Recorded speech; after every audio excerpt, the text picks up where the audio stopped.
അദ്ദേഹത്തോട് സ്വാഭാവികമായിട്ടും അസോസിയേറ്റ് ചെയ്യാനുള്ള ഒരു താല്പര്യം താങ്കൾ സംസാരിച്ചില്ലേ? അല്ല, തീർച്ചയായിട്ടും അസോസിയേറ്റ് ചെയ്യാൻ താല്പര്യമുണ്ടല്ലോ.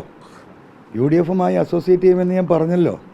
UDF-ലെ ഭാഗമായിട്ടില്ലെങ്കിലും അസോസിയേറ്റ് ചെയ്യുമെന്ന് പറഞ്ഞിട്ടുണ്ടല്ലോ. എന്താ വിഷയം? വിഷയം ഈ 1,30,00,000 ജനങ്ങളുടെ നേർക്കുനേരെയുള്ള വിഷയമാണ്. ആ നിലയ്ക്ക് അതിനെ കാണേണ്ടതുള്ളൂ. അല്ലാതെ മറ്റുള്ള രാഷ്ട്രീയ കാര്യത്തിൻ്റെ പ്രസക്തിയേക്കാൾ 17-ാം തീയതി സഭ ആരംഭിക്കുകയാണ്. ഇനി ദിവസങ്ങളേ ഉള്ളൂ.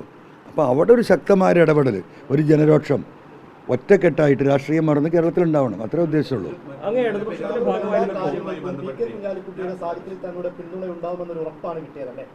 എങ്ങനെ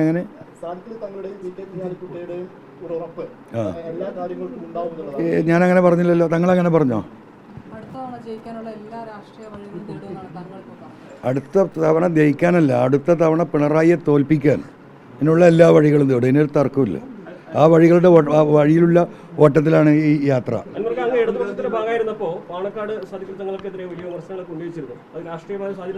അല്ല, അതിൻ്റെ നേരമല്ലല്ലോ. ഞാൻ പറഞ്ഞില്ല, ന്യൂസ് 18 ചെറിയ കുഴപ്പം കുറേ ആയിട്ട് തുടങ്ങിയല്ലോ.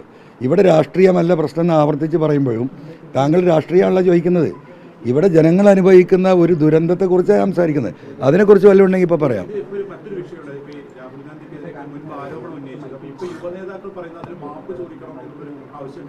ഇതേ ഒരു കാര്യം, നമുക്ക് രാഷ്ട്രീയം പറയാൻ വേറെ സ്ഥലത്തേക്ക് പോവാം. ഞാനിവിടെ രാഷ്ട്രീയം പറയാൻ വന്നതല്ല. ഇവിടെ ഈ വിഷയങ്ങളുമായി ബന്ധപ്പെട്ട വിഷയത്തിന് അതൊക്കെ വേറെ അത് പറയേണ്ട ഒരു വീടല്ല ഇത്. മനസ്സിലായില്ലേ? രാഷ്ട്രീയം നമുക്ക് ഇഷ്ടം പോലെ പറയാൻ സ്ഥലമുണ്ട്. അത് നമുക്ക് ആ സമയത്ത് പറഞ്ഞുകൊണ്ടേ ഇരിക്കുന്നുണ്ടല്ലോ. ഇവിടെ വന്ന വിഷയം ഇതാണ്.